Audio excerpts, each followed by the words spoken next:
Let's talk now about going green in America.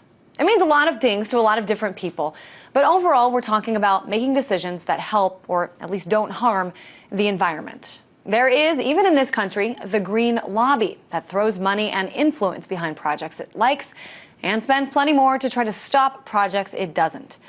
But from the fiasco at the Solyndra solar plant to tough times and a threat of record high gas prices, there's a large part of this country that is caring less and less about going green.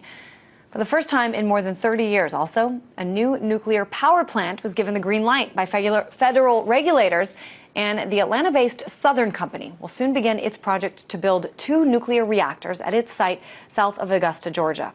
I spoke earlier with Tim Cavanaugh, the managing editor for Reason.com, about all of this. Here's his take.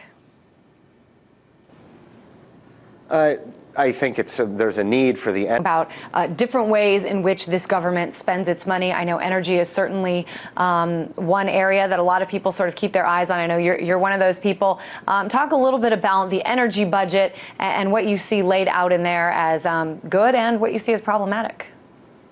Some things are good. I'm not sure. The hand in here. I mean, let's talk about the green lobby. You know, all these dollars and this amount of support that goes behind causes in the name of saving the earth and all that kind of stuff. But that's not always what happens. So talk to me a little bit about sort of the complex relationship between the green lobby and the rest of America.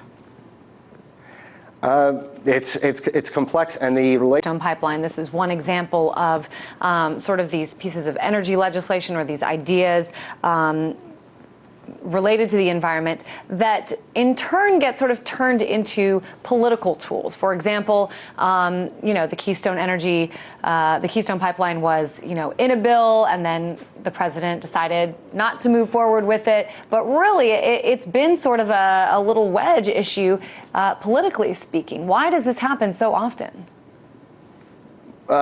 Because it's politics. It's the nature of politics. It's the organization. And I'm sure it is there as well. In an election year, all kinds of issues being dangled, from contraception to everything. But what do you think? I mean, you sort of really have your eyes on some of these issues. What do you think are going to be big election year issues regarding energy and the environment?